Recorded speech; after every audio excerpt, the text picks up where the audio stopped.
Hello everyone, this is Al Fadi. I'd like to welcome you back to another episode of this new series on Mount Sinai in Arabia. And today our dear brother Joel Richardson is going to continue with his compelling evidence to support the notion that this mountain that we've been talking about so far, and we've shown you a couple of images about, is the possible location, if not the location, of the real Mount Sinai.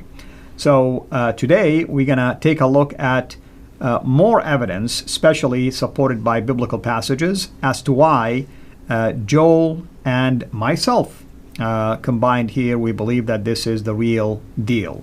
So, brother, thank you so much for being here. So, you've already talked about Midian, for instance, as one example, and you talked about other things related to that location.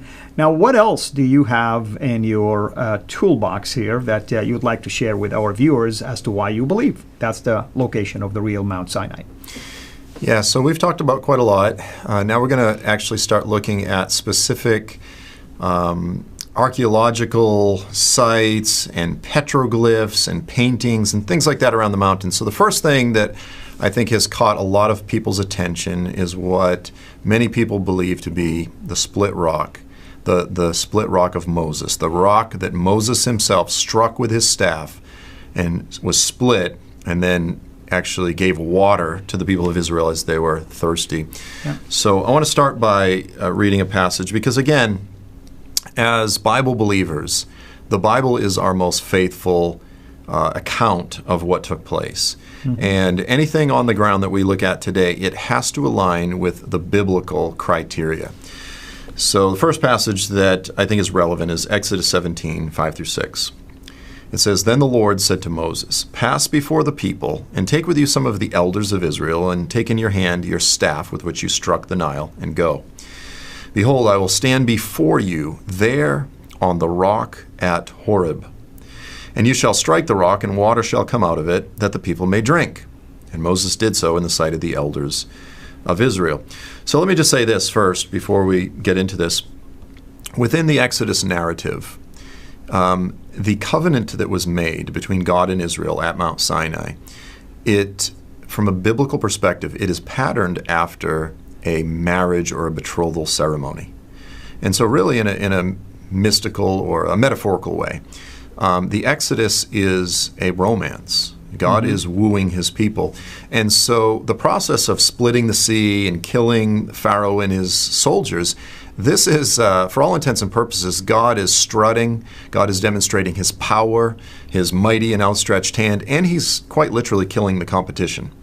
When he splits the sea, it's kind of like, well, can your old boyfriend do this type of thing? And then he drowns the old boyfriend. Mm-hmm. But now that they're on the other side of the Red Sea, what we have is God demonstrating his ability not to be the strong one, but to be the provider, to be the compassionate God that loves his people, that provides for them water when they're thirsty, manna when they're hungry, quail. And, he's taking care of them and saying that he's not just this strong, powerful God, he's also compassionate.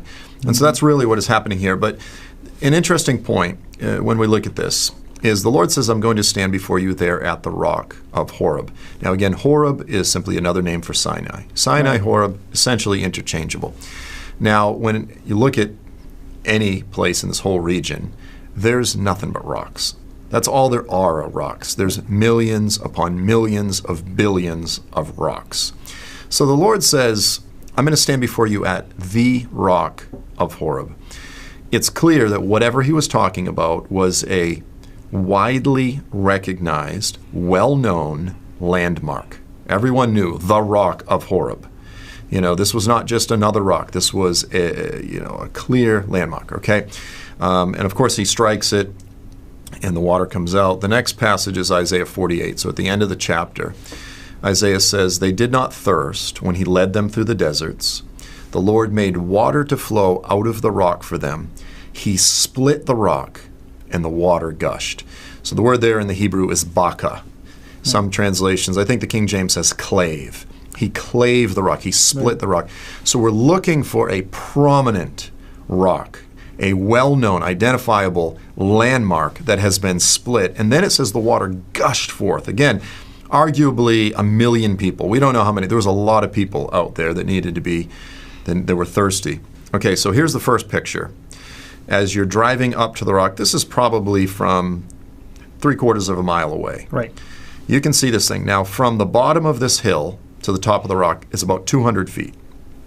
Okay, so it is a massive rock. Now, if you want to stop right here, as a geologist, I can show people, notice the top portion of the mountain is rocky, and notice the second half, the bottom half that looks reddish, that's sedimentation. It's almost like clay. This doesn't happen except when you have water flowing. Exactly. Yeah, and these are the type of observations that they're easy to miss if you're not a geologist, you know. But there's another factor too, which is probably worth mentioning. Here's another picture. And for what it's worth, you can see me down at the bottom of the base of the rock. The rock itself, just the rock, is 65 feet. Okay, so that's what, 20 some odd meters. Right. This is 6 stories tall. This is a massive, massive rock. Now, here's the thing. It's what's called, it's granite. It's what's called rotten granite, which is to say it's fairly porous. But here's the thing. When you look at the rock itself, and again, people can reason through this who are not geologists, and the hill that it's sitting on, that's also granite. Mm-hmm. How did that get there? You know, in other words, like if the rock itself was some type of quartz, you could say, well, the granite that it's sitting on was, it eroded over the years and that was but somehow that thing got placed there. It's a very peculiar thing, you know. Even in other words, what are the odds of finding this description matching the location and the shape of the rock? Yeah, it's very unusual for sure. I mean, it would be like, even if it had no biblical significance, it's like Arches National Park or something. It's an unusual formation is the point. It matches the biblical criteria, and then indeed it is split from the top to the bottom. You can actually walk right up through it. In fact, we did. Many people have. And so it is split. It's been claved. So you have this incredibly strange landmark. It is the rock at Sinai. It's split down the middle. And then in the next picture, you can see this is at the base when you're standing up there. And again, to be clear, I'm not a geologist. Yep. But it really does look like you have massive water erosion. Right. I mean, you look at these images of these layers, fine layers, look like shale, right? You know, it's almost like you're peeling these layers, and you get this when water is flowing in one direction. Usually, the heavy particles will settle first, and then the lighter one will continue down the stream. Yeah, it's fascinating. And even when you're standing up there, it's hard to capture, but as you look down the hill, it's as though you can see the flow of where the water went. Obviously, it would have gone downhill, but it appears to be where you can see the flow of what once was water gushing out, and that's very unusual. And it will look like a delta, right? You know, it starts with a tip of an angle, you know, like a triangle, and it starts getting wider and wider at the bottom. Exactly, exactly. It's fascinating. So now here's another portion of what we should be looking for, because when Israel got to the area where the split rock is, and this is just kind of to the northwest of the mountain itself. So to drive there, it's actually quite a ways from the part of the mountain where they were at the base of the mountain when God appeared. This is on the other side, but this is a place the Bible calls Rephidim.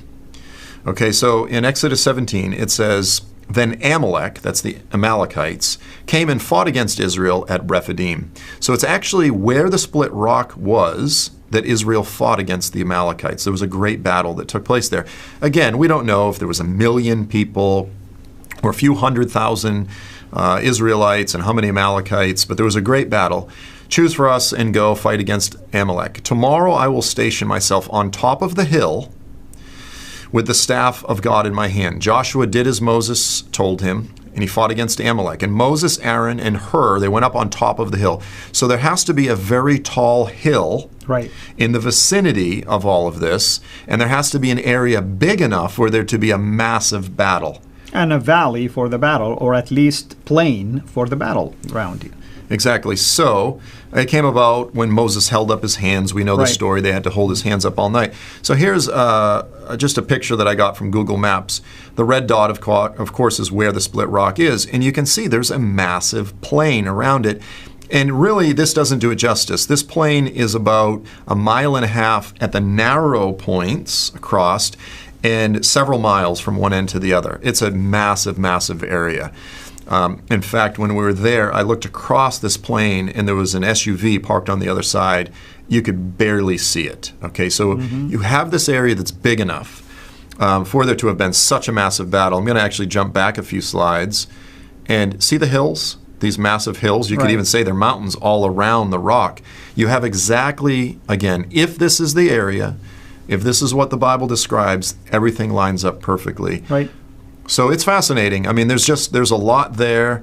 And this is what you find when you're there. And the more that you think about it, as you said, notice the sedimentation. The more that you think about it, the more that you observe, everything just lines up. It falls into place. Nothing is forced. It's just hand in glove. It matches. And you go, either there are an awful lot of coincidences here, or this is it. This is the location. Now, I want to just point something interesting here. In John chapter 7, the Lord, during one of the ceremonies that are done to commemorate this incident, he stood himself and says, I am basically the water of life. And he who comes to me will not thirst. And I will cause rivers to basically gush or come out of their belly or from within, obviously. And it's interesting, when the Lord asked Moses to do this, is I will stand before you, right? And so technically the water is God's water gushing out basically through the rock. And of course, the Bible tells us that Jesus is the rock, So these are kind of interesting observations as well. Yeah, I mean, and think about this again. I love Israel. I love going to Israel. I know so many people go, it changes their life.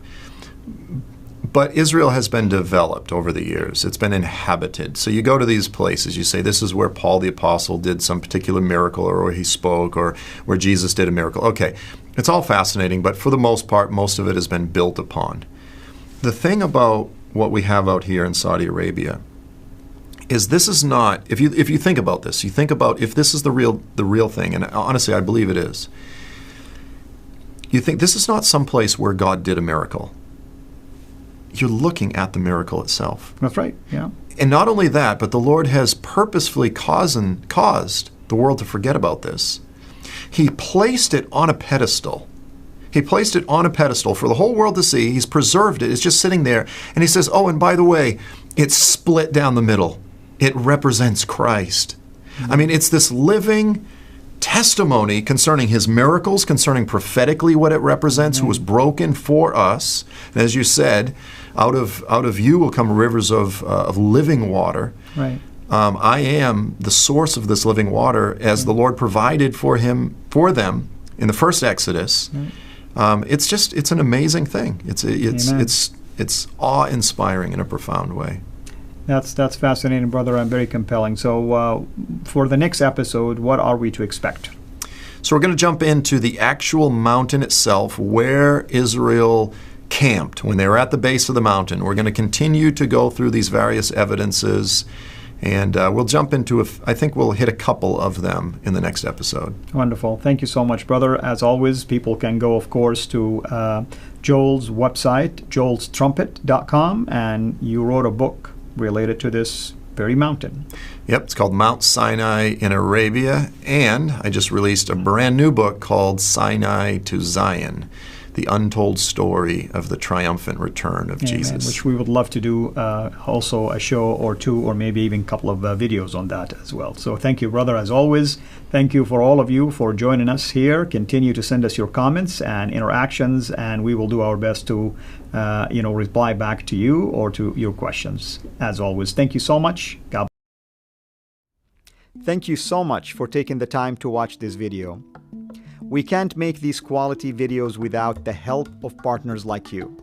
So please consider becoming a Patreon supporter today at patreon.com/CIRA International.